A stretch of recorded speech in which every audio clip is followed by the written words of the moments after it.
Leatherworking in patch 11.1. What's new in patch 11.1? Is there anything that's worth doing here? And what's going to be the biggest profit maker in the profession? So that's what basically we're going to look at in this video today. Now, I generally think a lot of people have thought that leatherworking has been a pretty poor profession this expansion and that there's no money to be made here. And I disagree with this to an extent. You can make gold here, but we'll have a look at it.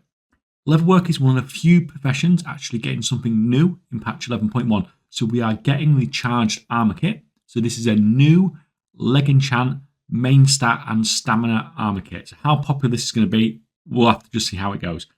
To get hold of this recipe, like with all the other recipes in this patch, you need to get Renown 5 with the main new reputation that we're going to be doing. And you're just going to get that just from doing stuff in the zone, basically. Now, at the time of recording on a PTR, we're just a few days from release, and you cannot get a character below level 80 to the new zone. This means if your level worker is not level 80, you are not able to get this through normal means.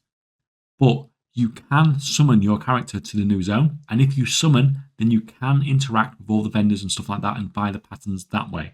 So if you're not level 80, then that is your workaround if you do want to get this pattern. Now, this recipe alone is not going to make leatherwork insanely good. Leatherworking's biggest weakness, I feel, has been from concentration. Everything is just too cheap, basically.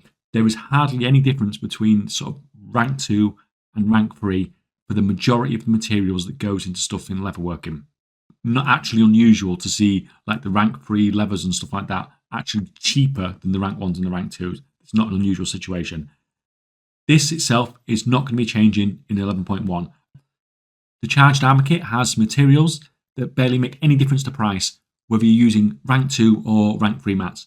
This means it's going to be a fairly sucky concentration craft. It may be okay to begin with, but it's going to very quickly get to be a fairly crappy concentration craft. On top of the really crappy concentration crafts that the profession already has. So basically, concentration is going to suck for leatherworking, and it's pretty much going to carry on sucking for leatherworking. That being said, that's not how I've been making my gold with leatherworking. So the regular crafting with leatherworking is not that bad at all. It has its advantages and it has its disadvantages. But like I said, it's passable for a gold making profession. Now, I do scan leatherworking quite a lot. I find the consumable side is generally pretty bad. So that's stuff like drums, armor kits, stuff like that. Not particularly profitable. The reagents, so that's mostly like the crafted hides and that sort of stuff, seem to be very reliable to be profitable, and a lot of the time the profit margins are quite good as well. So seeing like 20% profit margins, which is way higher than you're getting with most other professions, it is not particularly unusual with leatherworking. Now, these good profit margins don't tell the whole story. So the sales rate on this stuff are a lot lower than other stuff. So it's significantly lower than, say, like selling alloys or something like that. But that being said, if you want a fairly reliable, slightly higher profit margin but slower sales rate profession, then regent crafting with leatherworking is pretty much, not a bad thing to go for. Profession setup wise, you obviously need all rank 5 rare profession gear. That's pretty much expected at this point in the expansion. A multi-craft tool with a resourcefulness enchant. Easy thing to forget that most people forget is you need to have the leatherworking profession bag. So you need the hide shapers work bag.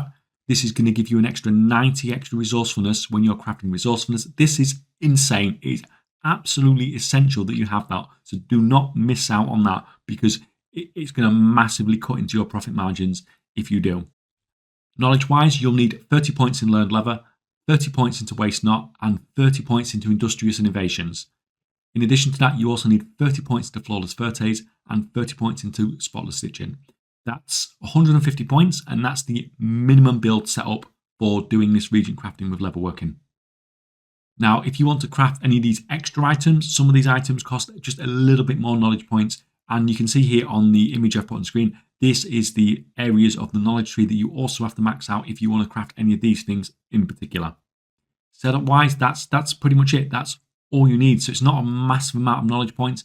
The setup is fairly simple.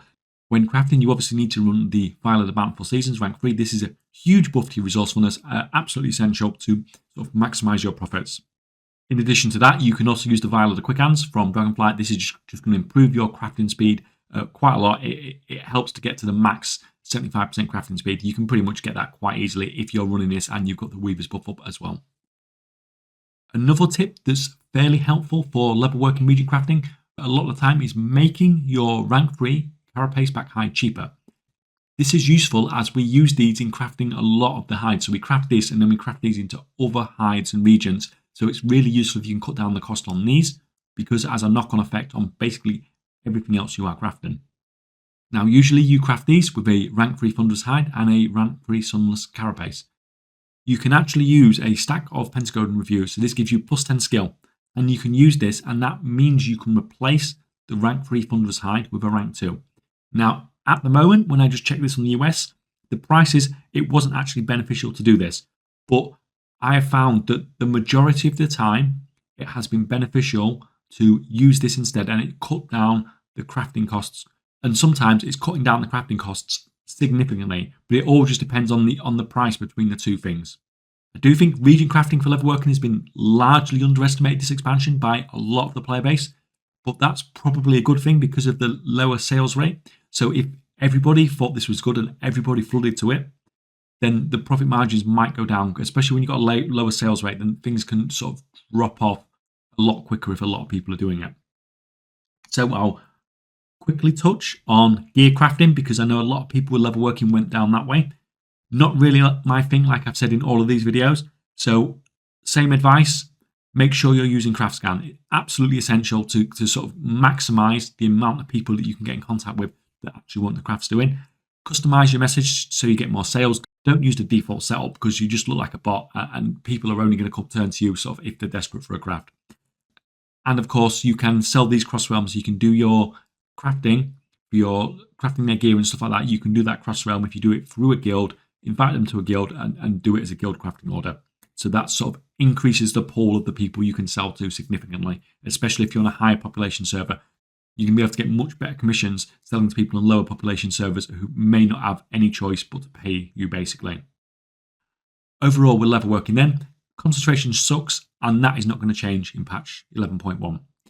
Region crafting is largely profitable, and it is sort of like a very reliable setup. But like I said in this video, it is slower selling than a lot of the other stuff that we're going to talk about in some of the other profession videos. Gear crafting is going to be gear crafting. You're going to see a big surge in demand as everyone wants their new stuff crafting. So there's not really going to be any change from the previous season. If you prefer a written version of all this sorts of stuff, then I actually have this basically all of this outlined in a written guide on Discord in the gold making resources section, along with stuff from a few other professions as well, if you prefer things in that format rather than a video. So thank you to my patrons that allow me to produce these videos and carry on doing the research for everything profession based in World of Warcraft. Thank you guys for watching, and I will see you next time.